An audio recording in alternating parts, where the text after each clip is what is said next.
നമസ്കാരം. Good evening America.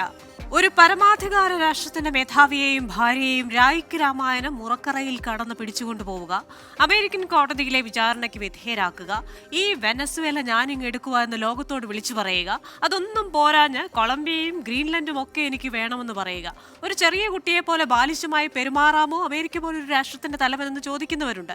ഇതിനൊക്കെ പുറമെ UN ഏജൻസികൾ ഉൾപ്പെടെ 60-ലേറെ സംഘടനകളുമായുള്ള ബന്ധം അറുത്തുമുറിച്ച് ലോകക്രമത്തിൽ നിന്നങ്ങ് കൂട്ടുവെട്ടുക, എനിക്ക് എന്റെ നീതി എന്ന് പറഞ്ഞ് സ്വന്തം ചെയ്തികളെ ട്രംപ് ന്യായീകരിക്കുമ്പോഴും അതെന്ത് നീതി എന്ന് ചോദിക്കുന്നവരേറെ. ലോകത്ത് എവിടൊക്കെ സമ്പത്തുണ്ടോ അതൊക്കെ അമേരിക്കയ്ക്ക് എന്നുള്ള അവനവനിസം എത്രത്തോളം ആശാസ്യമാണ്. ട്രംപ് പങ്കുവയ്ക്കുന്ന ഓരോ കാര്യങ്ങളും കണ്ടും കേട്ടും ഇരിക്കുന്നവരിൽ പലരും എത്ര മനോഹരമായ നടക്കാത്ത സ്വപ്നങ്ങളെന്നും വെനസ്വേലയിലേതുപോലെയുള്ള നടപടികൾ കാണുമ്പോൾ ഇത്രയും രസകരമായ ആചാരങ്ങൾ ഇതുപോലെ വേറെയും ഉണ്ടോ എന്നും ഒക്കെ ചോദിക്കുന്ന രസികന്മാരും ഇല്ലാതില്ല. എന്നാലും ലോകക്രമം ചലിച്ചുകൊണ്ടിരിക്കുന്ന ആ പാറ്റേൺ മൊത്തത്തിലങ്ങ് മാറ്റിമറിക്കാനുള്ള ട്രംപിന്റെ ശ്രമങ്ങൾക്ക് പിന്നിലെന്ത്? ട്രംപിന്റെ ഗ്രീൻലൻഡ് മോഹം മൂന്നാം ലോക മഹായുദ്ധത്തിലേക്ക് നയിക്കുമോ? നേറ്റോയുടെ ഭാവി എന്താകും? American dialogue powered by Trinity ഗ്രൂപ്പും ഈ വാരം ചിന്തിക്കുന്നത് ഈ വിഷയമാണ്: ട്രംപിന്റെ സ്വപ്നങ്ങൾ.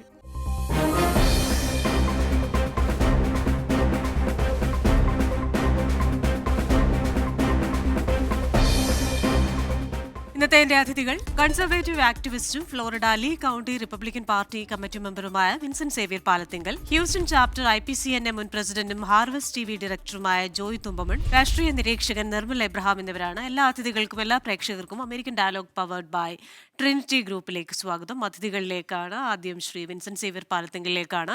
വിൻസെന്റ്, ഈ പറയുന്ന കാര്യങ്ങൾ ഇപ്പോൾ ഇറാനുമായിട്ടുള്ള ആ വിഷയങ്ങളും ഇപ്പോൾ വരുന്നുണ്ടല്ലോ, ഇറാനെയും ആക്രമിക്കാൻ തയ്യാറാണെന്ന്.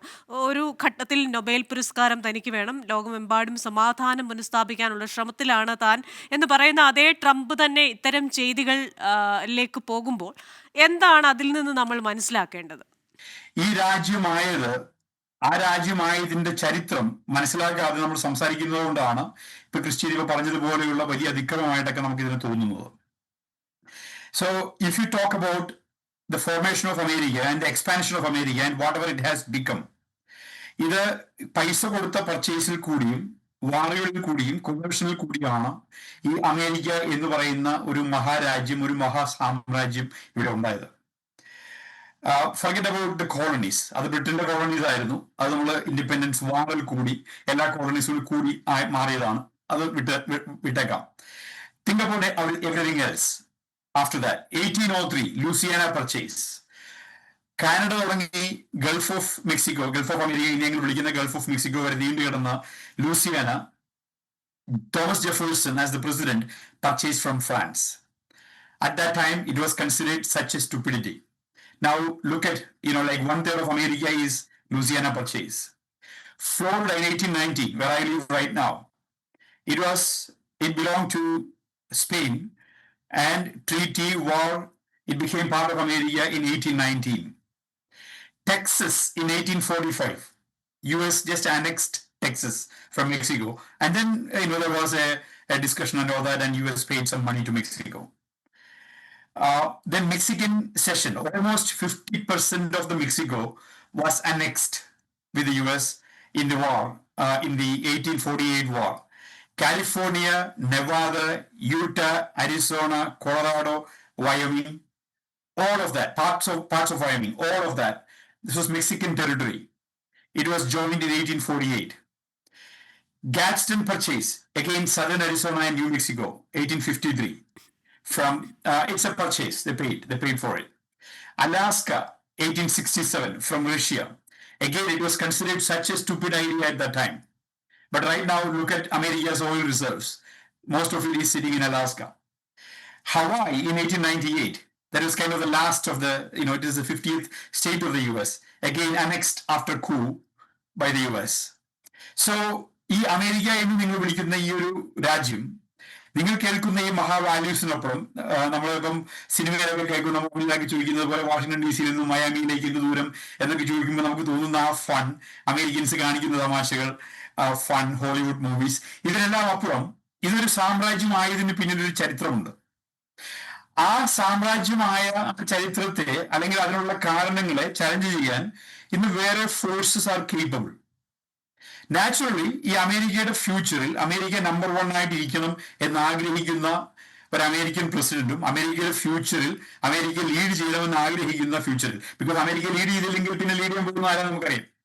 China, Russia, autocratic countries, communism, ഇവരാണ് ലീഡ് ചെയ്യാൻ പോകുന്നത്. ആരെങ്കിലും ലോകത്തിൽ നമുക്കായിട്ട് അതല്ലാത്ത സെനാരിയോ എന്ന് വെച്ച് കഴിഞ്ഞാൽ നമ്മുടെ സ്വപ്നങ്ങളിൽ മാത്രമാണ്, ഇന്ത്യക്കാരൻ മാത്രമാണ് സംസാരിക്കുമ്പോഴും ഈ UN കുറിച്ചും വേൾഡ് ബോഡീസിനെ കുറിച്ചും ഇന്റർനാഷണൽ കോർട്ട് ഓഫ് ജസ്റ്റിസിനെ കുറിച്ചൊക്കെ വളരെ ആവേശത്തോടുകൂടി സംസാരിക്കുന്നത്. പക്ഷെ നമുക്ക് എല്ലാവർക്കും അറിയാം ഇതെല്ലാം വെറും പ്രഹസനങ്ങളാണ്, ഇതിനൊന്നും യാതൊരു വാല്യൂ ഇല്ല. നാഷണൽ ഇൻട്രസ്റ്റിന് വേണ്ടി പവർഫുൾ ആയിട്ടുള്ള ഒരു രാജ്യം എന്തെങ്കിലും ചെയ്തു കഴിഞ്ഞാൽ അതിനെ ചെറുക്കാൻ പറ്റാത്ത മറ്റു രാജ്യങ്ങളും അല്ലെങ്കിൽ ബാക്കിയുള്ളവരും ഒച്ചമ്പാടം ഉണ്ടാകുന്ന ഒരു വേര് മാത്രമാണ് UN. I mean look at the history of India. പക്ഷേ വിൻസെന്റ്, ഞാൻ ചോദിക്കട്ടെ, ഈ 1898 ലാസ്റ്റ് അനക്സേഷൻ, അതിനുശേഷം ലോകക്രമം ഒരുപാട് മാറി, നമ്മളൊരു പരിഷ്കൃത ലോകമെന്ന നിലയിലേക്ക് മാറി. അപ്പോൾ വീണ്ടും അതേ തരത്തിൽ ഇത്രയും വർഷങ്ങൾക്ക് ശേഷം വീണ്ടും അതേ തരത്തിലാണോ നമ്മൾ പോകുന്നത്? മറ്റൊരു കാര്യം, മറ്റു രാജ്യങ്ങൾക്ക് അങ്ങനെയാണെങ്കിൽ അമേരിക്കയുടെ ഈ സ്റ്റേറ്റ്സിനെയൊക്കെ അവർക്കും പിടിച്ചടക്കാമല്ലോ, അപ്പൊ അതിന് പ്രശ്നമില്ലല്ലോ അല്ലേ? പിടിച്ചെടുക്കാൻ പറ്റുന്നവർ പിടിച്ചെടുക്കും ക്രിസ്റ്റീന. ദാറ്റ് ഈസ് എ ലോകക്രമം. അപ്പൊ ഇതിനകത്ത് ഒത്തിരി ആവേശം കൊണ്ടിട്ടോ ഒത്തിരി ഇമോഷണൽ ആയിട്ടോ കാര്യമില്ല. Fundamentally, you have to decide who do you want to lead this world. A free society, a capitalist society where administration changes every 4 years, or China, or Russia. It's Russia. Last 25 years, he is a president in Russia. Now look at Xi Jinping. He is continuously, ruling the country for so long, and he's, അവിടെ തന്നെ ഏത് കമ്പനിക്കും share ഉണ്ട്, communist പാർട്ടിക്ക് കൂടാതെ. Such an autocrat. അപ്പൊ ഇവര് control ചെയ്യുന്നോ reasonably affairs. That is your choice, that's our only option. നമ്മൾ ഇന്ത്യക്കാർ കാണുമ്പോൾ ജസ്റ്റിസ് ഒന്നുമില്ല. These are immaterial, they are work. അപ്പൊ ഈ ഒരു സെനാരിയോയും അമേരിക്ക 1898 അക്വിസിഷനോട് കൂടി അമേരിക്ക തീരുമാനിച്ചു ഇന്ത്യ ഭാരത ലോകക്രമത്തിൽ നമുക്ക് തൽക്കാലം ആവശ്യമില്ല എന്നുള്ള രീതിയിൽ ആയിരുന്നു. But then threats have grown. അമേരിക്കയുടെ ബാക്ക് യാർഡിലാണ് വെനിസ്വേല. അമേരിക്കയിലെ ചെറുപ്പക്കാർ മുഴുവൻ ഡ്രഗിന് അഡിക്റ്റ് ആക്കുന്ന ഡ്രഗ് ഗെയിം കളിക്കുന്നതിനോടൊപ്പം റഷ്യക്കും ചൈനയ്ക്കും ഇറാനും വളരെ ഫ്രീ ആയിട്ട് വ്യവഹരിക്കാവുന്ന ഒരു പ്ലേ ഗ്രൗണ്ട് ആയിട്ട് മഡൂറോ വെനിസ്വേലൻ മാറ്റി. ഇത് അമേരിക്ക ടോളറേറ്റ് ചെയ്യാൻ പറ്റുന്ന കാര്യമല്ല. അമേരിക്കക്കെന്നല്ല, നിങ്ങൾക്ക് ആർക്കും ടോളറേറ്റ് ചെയ്യാൻ പറ്റില്ല. Because the ugly forces are taking it over. Not a democratic country. So basically, America at least 4 വർഷം election ഉണ്ടല്ലോ, at least. So basically, what you have to think is, from the historic perspective, what are the alternatives, how things will go. ഇപ്പൊ ഗ്രീൻലാൻഡിന്റെ കാര്യം, വെനിസ്വേലയുടെ കാര്യം, Panama കനാലിന്റെ കാര്യം, everywhere Chinese companies and Russian ships are having a hegemony right now. China is controlling both sides of the Panama Canal, and Russia is so close to Greenland. And minerals, rare earth minerals are the future for the country. Who do you want this to be controlled? Red nations or a reasonably democratic nation like America? That's the only choice you have. No ideal world, no what we call Vasudhaiva Kutumbakam, like the Indian way. We can believe of all these things, but powerful people will always control the affairs in the world. If not America, somebody will occupy that vacuum, and that is not going to be in the best interest of any nation, any freedom-loving, democracy-loving nation. It's not going to be in the best interest. And that is why the entire world, especially the democratic India, should be staunchly standing behind America in these explorations that America is now undertaking. Shri Joy തുമ്പമണ്ണ്, അപ്പോൾ ശ്രീ വിൻസെന്റ് സേവ്യർ പാലത്തിങ്കൽ പറയുന്നത് പോലെ അത് ആ ഒരു theory അത് എത്രത്തോളം പ്രായോഗികമാണ്, എത്രത്തോളം അതിനെ നമുക്ക് അനുകൂലിക്കാൻ സാധിക്കും? ഈ കയ്യൂക്കുള്ളവൻ കാര്യക്കാരൻ എന്ന് പറയുന്നത് പോലെ പവർഫുൾ ആയിട്ടുള്ള നേഷൻ ആണ് അമേരിക്ക. അതുകൊണ്ട് അമേരിക്കയാണ് ഇന്ന് നിലവിൽ ലോകക്രമം നിശ്ചയിക്കാനും ആരോട് കൂട്ടുകൂടണമെന്നും ആരോട് കൂട്ടുകൂടണ്ട എന്നും നിശ്ചയിക്കാനും ഒക്കെയുള്ള അവകാശം അമേരിക്കയ്ക്കാണ്. ഞാൻ ആലോചിക്കുകയായിരുന്നു, എൻ്റെ ചെറുപ്പത്തിലൊക്കെ ഇന്ന ആൾക്കാരുമായി കൂട്ടുകൂടണ്ട, ഇന്ന ആൾക്കാരുമായി കൂട്ടുകൂടണമെന്ന് പറയുമ്പോൾ എൻ്റെ സ്വാതന്ത്ര്യത്തെ ഹനിക്കാൻ ഞാൻ അനുവദിക്കില്ല എന്ന് പറയുന്നു. പറഞ്ഞ പോലെ ചൈനയോടും റഷ്യയോടും കൂട്ടുകൂടാൻ പറ്റില്ല. ഇപ്പോൾ നിക്കോളാസ് മഡുറയേക്കാളിൽ മോശമായ ഭരണാധികാരികൾ എത്രയോ രാഷ്ട്രങ്ങളിൽ ഉണ്ടാവാം. അപ്പോൾ ഈ പറയുന്ന ഇടങ്ങളിലെല്ലാം ഒരു കൺട്രോൾ അമേരിക്കയ്ക്ക് വേണം എന്ന് പറയുന്ന ആ ഒരു തിയറി, അതേ തിയറിയുടെ ബലത്തിലാണോ ഈ ഡൊണാൾഡ് ട്രംപ് ഈ കാര്യങ്ങൾ ചെയ്യുന്നത്? അങ്ങനെയെങ്കിൽ അത് എത്രത്തോളം ശരിയാണ് എന്ന് അങ്ങ് കരുതുന്നു? ഞാൻ അതിൽ പൂർണ്ണമായി യോജിക്കുന്ന ഒരു വ്യക്തിയല്ല.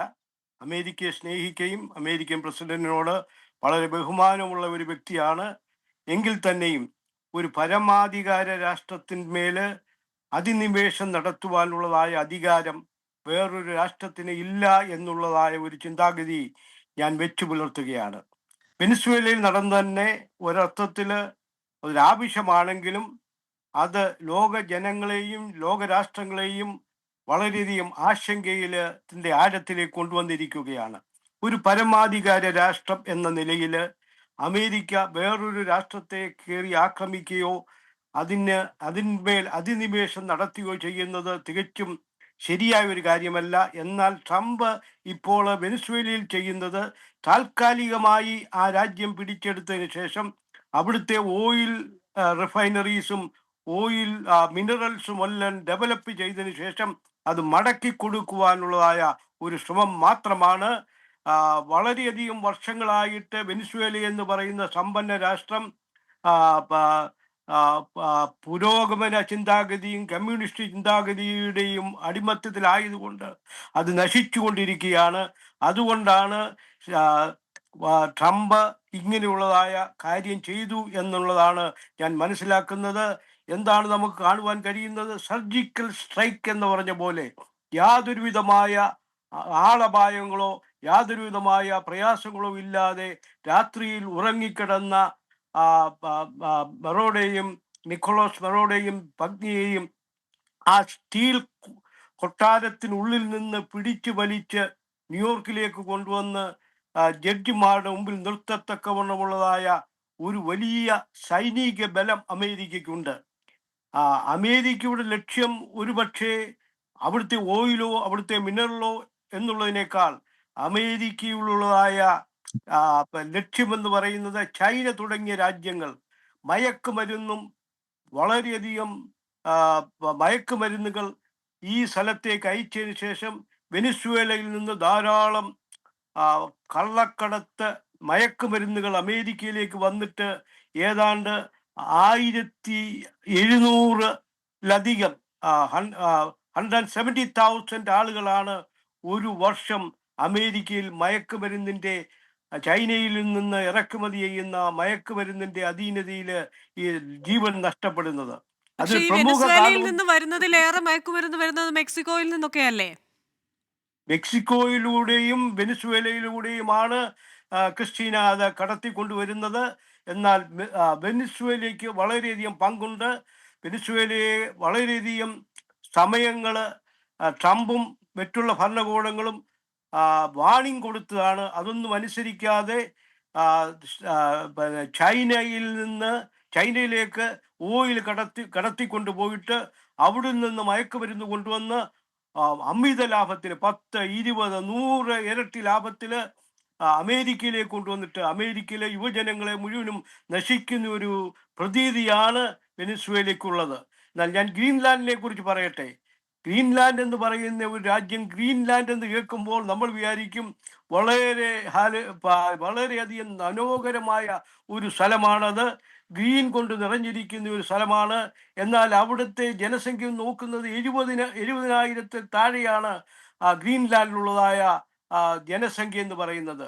ഇപ്പോൾ തന്നെ അറ്റ്ലാന്റിക് മഹാസമുദ്രത്തിന്റെ കാനഡയുടെ കിഴക്ക് ഭാഗത്തായി ഇരിക്കുന്ന ഗ്രീൻലാൻഡ് ഇപ്പോൾ തന്നെ അമേരിക്ക വാസ്തവത്തിൽ അവിടെ അവരുടെ അധിനിവേശമുണ്ട്. അവിടെ അവരെ സംരക്ഷിച്ചു കൊണ്ടിരിക്കുകയാണ്. റഷ്യയോട് ഏറ്റവും അടുത്തിരിക്കുന്ന ഈ ഗ്രീൻലാൻഡ് സ്ട്രാറ്റജിക്കായിട്ട് അമേരിക്കയ്ക്ക് ആവശ്യമായിരിക്കുന്നു. എന്നാൽ അതിൽ ഡെൻമാർക്കിൽ നിന്ന് അധിനിവേശം നടത്തി അതിനെ പിടിച്ചെടുക്കണമെന്നുള്ളതായ ഒരു കാര്യം ഞാൻ ആഗ്രഹിക്കുന്നില്ല. വ്യക്തിപരമായി അതൊരു അധിനിവേശമാണ്.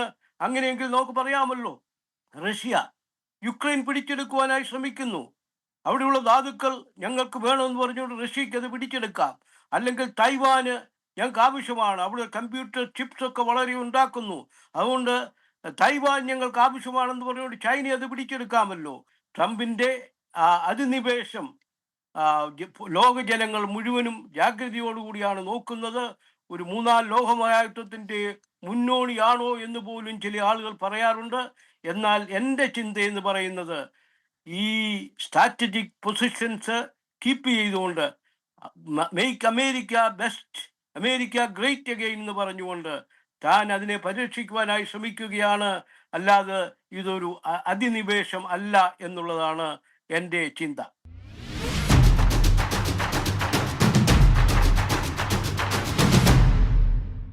ഞാനിത് വെനസ്വേല കൊണ്ട് നിർത്തില്ല. അപ്പോൾ വെനസ്വേലയെ ആക്രമിക്കുമ്പോൾ അതിലും കൂടുതൽ മയക്കുമരുന്ന് വന്ന മെക്സിക്കോയെ എന്തുകൊണ്ട് സ്പെയർ ചെയ്തു എന്നൊരു ചോദ്യം വരുന്നുണ്ട്. അപ്പോൾ വെനസ്വേലയോട് മറ്റെന്തെങ്കിലും പ്രശ്നമുണ്ടോ? ഇനി അവിടെ കൊണ്ട് നിർത്തുന്നില്ല. കൊളംബിയയ്ക്ക് പ്രശ്നമുണ്ടാകും.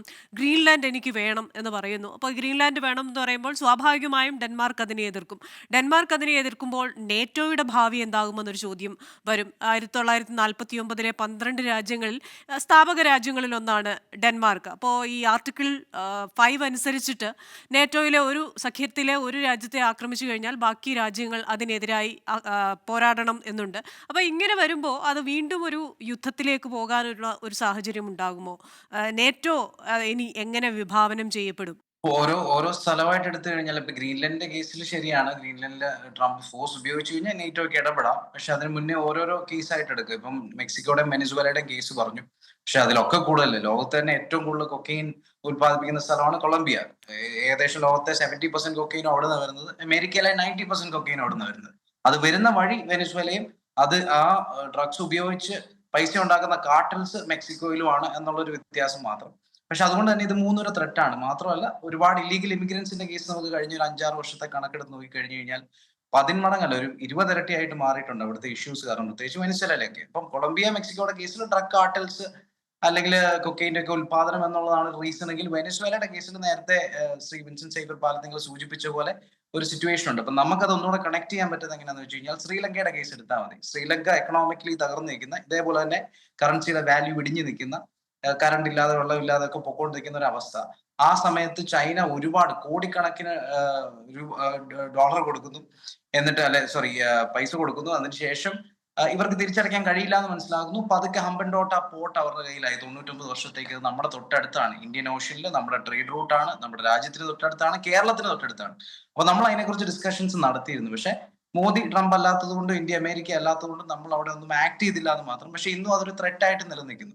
അതേപോലൊരു ത്രെറ്റ് വെനസ്വേല, അമേരിക്കയെ സംബന്ധിച്ചിടത്തോളം വെനസ്വേല ആണ്. കാരണം എന്ന് വെച്ച് കഴിഞ്ഞാൽ ചൈന മാത്രമല്ല, ചൈന അവിടെ കോടിക്കണക്കിന് പൈസ കൊടുത്തിട്ടുണ്ട്. അതെല്ലാം ഓയിൽ വഴി തിരിച്ചു പിടിക്കാന്നുള്ള ധാരണയുണ്ട്. അങ്ങനെ തിരിച്ചു പിടിക്കാനോ കൊടുക്കാനോ വെനസ്വേലയ്ക്ക് കഴിയില്ല. കാരണം ഈ ഓയിൽ റിഫൈൻ ചെയ്യാനുള്ള കേപ്പബിലിറ്റി അവർക്കില്ല.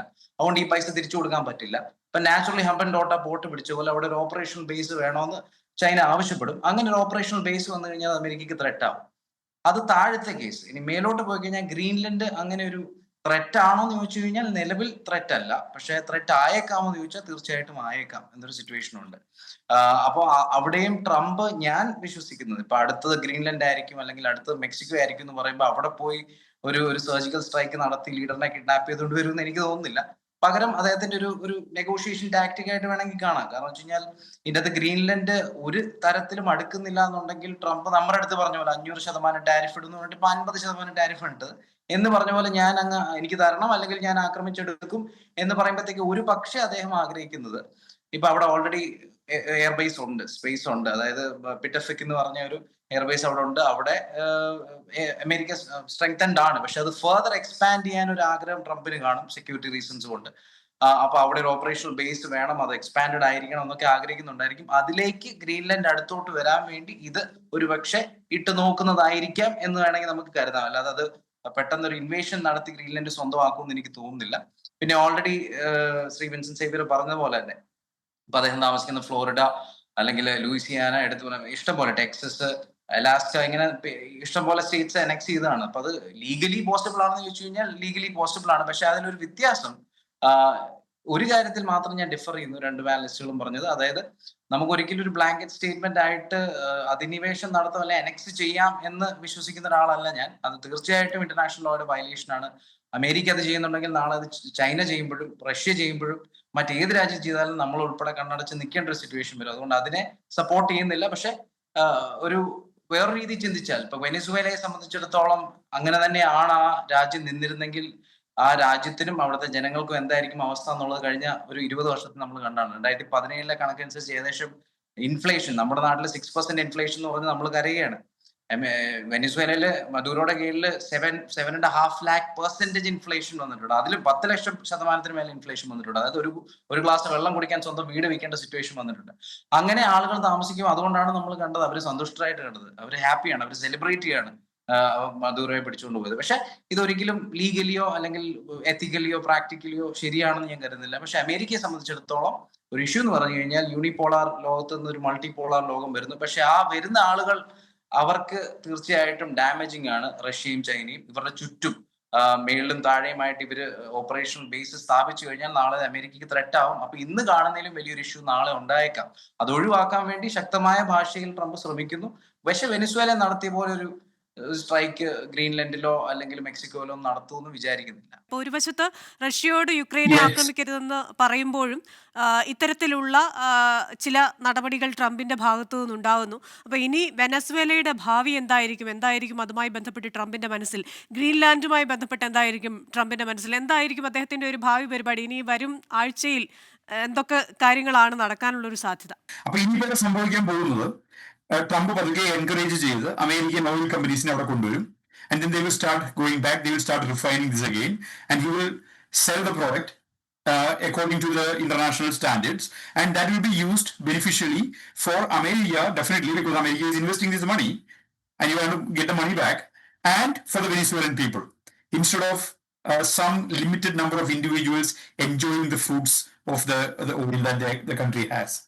ഇപ്പം സാർ പറഞ്ഞു, ജോയി തുമ്പമൺ സാർ പറഞ്ഞു, ആവശ്യമാണെങ്കിൽ, അതായത് basically he also agrees, Greenland ഒരു ആവശ്യമാണ്, വെനിസ്വേല ഒരു ആവശ്യമാണ്.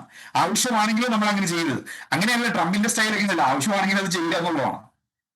അതായത് രാജ്യത്തിന് ആവശ്യമാണ്, ഇന്റർനാഷണൽ ഓർഡറിന്റെ ആവശ്യമാണെങ്കിൽ അത് ചെയ്യുക എന്നുള്ളതാണ്. ബിക്കോസ് നമ്മളൊരു പ്രോബ്ലം കണ്ടിട്ടും അത് വേണ്ടതാണെന്ന് തിരിച്ചറിഞ്ഞിട്ടും അത് നമ്മൾ ഫിക്സ് ചെയ്യുന്നില്ലെങ്കിൽ then you are not a leader. You're just sitting there for your period to be over, and then you go behind the scenes, raise the money and build your own library, like Obama library, Clinton library, all of that. That's not the role of the president. The American presidency has always been, like 50 years ago, thinking futuristically and transformatively, how America can make sure that its primacy, its superiority in the world is never challenged. And that was being kind of deteriorated in the last 50 years. And that is what is Trump fixing it. ഇപ്പോ കണ്ണടച്ച് നിൽക്കുന്നത്, ഇപ്പം നിർമ്മല തന്നെ പറഞ്ഞു, ശ്രീലങ്കയിൽ China ഒന്ന് ഇതെല്ലാം ചെയ്തിട്ടും നമ്മൾ കണ്ണടച്ച് വെക്കുന്നു എന്ന് പറഞ്ഞു. നമ്മൾ കണ്ണടച്ച് വെക്കുന്നത് കപ്പാസിറ്റി ഇല്ലാത്തതുകൊണ്ടാണ്. If you had felt that China is doing not right thing by getting into Tibet, he should have been objecting to that. He didn't do it. And finally now Tibet is part of China. I'm not saying ഇപ്പൊ America ചെയ്യുന്നത് ശരിയാണെന്നോ China ചെയ്യുന്നത് ശരിയല്ലാന്നോ അല്ല ഞാൻ പറയുന്നത്. എല്ലാ സ്ഥലത്തും എല്ലാ കാലത്തും കപ്പാസിറ്റി ഉള്ള രാജ്യങ്ങൾ ഇത് ചെയ്തിട്ടുണ്ട്. പറയുന്നത് പോലെ അങ്ങനെ എല്ലായിടത്തും എല്ലാവരും കയറി ഇടപെട്ട് കഴിഞ്ഞാൽ, ഇപ്പം ശ്രീലങ്കയുടെ കാര്യത്തിൽ ഇന്ത്യ കയറി ഇടപെട്ട് കഴിഞ്ഞാൽ ഈ പറയുന്ന ഈ ഒരു മേഖലയിൽ വലിയൊരു യുദ്ധം ഉണ്ടാകുകയും വലിയ പ്രശ്നങ്ങൾ ഉണ്ടാകുകയും ചെയ്യും. ഇനിയിപ്പോ നാളെ ചൈന തായ്വാൻ പിടിച്ചെടുക്കാനോ റഷ്യ യുക്രൈൻ ഞങ്ങളുടെ പരമാധികാര സ്ഥലമാണ് എന്ന് പറയാനോ ഒക്കെ കൂടുതൽ രാജ്യങ്ങൾ അത്തരത്തിലൊരു ടെൻഡൻസി. പറഞ്ഞത് ഇത് ചൈന ഈ ശ്രീലങ്കയിൽ വന്ന് ഈ കാശ് കൊടുക്കുമ്പോൾ ചൈന ക്ലിയർ ആയിട്ട് ചൈന എക്സ്പെക്ട് ചെയ്തിരുന്ന റിസൾട്ട് ആണ് ഇപ്പൊ ഉണ്ടായത്. അതായത് ശ്രീലങ്കയ്ക്ക് ഈ ലോൺ തിരിച്ചറിയാൻ പറ്റില്ല, അത് കോൺട്രാക്റ്റിലുണ്ട്. ഇത് എന്തുകൊണ്ട് ഇന്ത്യക്ക് മുൻകൂട്ടി കാണാൻ പറ്റിയില്ല? ഇന്ത്യ പീസ് കീപ്പിംഗ് ഫോഴ്സ് ഒക്കെ നടത്തിയ സമയത്ത് Sri Lanka was totally under our influence. എന്തായാലും എവിടെ ധാതുക്കൾ ഉണ്ടെങ്കിലും അല്ലെങ്കിൽ നമുക്ക് ഉപയോഗിക്കാവുന്ന സാധനങ്ങളൊക്കെ എവിടെയൊക്കെ ഉണ്ടെങ്കിലും അതൊക്കെ സ്വന്തമാക്കുക, അല്ലെങ്കിൽ കൂടുതൽ പവർഫുള്ളായി കാണിക്കുക എന്നൊക്കെ പറയുന്നത് എത്രത്തോളം ആശാസ്യമാണ് എന്നും അറിയില്ല. എന്തായാലും ബീയിങ് ആൻ ഇന്ത്യൻ എനിക്ക് അങ്ങനെ ചിന്തിക്കാൻ സാധിക്കുന്നുള്ളൂ. സമാധാനമുണ്ടാകട്ടെ ലോകത്ത്. പറയുന്നത് പോലെ എല്ലാ രാജ്യങ്ങളിലും ജനങ്ങൾ, ഇപ്പോൾ വെനസ്വേലയിലാണെങ്കിലും ജനങ്ങൾ സന്തോഷിക്കുന്നു എന്ന് പറയുമ്പോഴും ഈ രീതിയിലാണോ കാര്യങ്ങൾ നടപ്പാക്കേണ്ടിയിരുന്നതെന്നൊരു ചോദ്യം കൂടി അവശേഷിക്കുന്നുണ്ട്. വളരെ നന്ദി ഈ ചർച്ചയിൽ പങ്കെടുത്തതിന് ശ്രീ വിൻസെന്റ് സേവ്യർ പാലത്തിങ്കൽ, ശ്രീ ജോയ് തുമ്പമൺ, ശ്രീ നിർമ്മൽ എബ്രഹാം.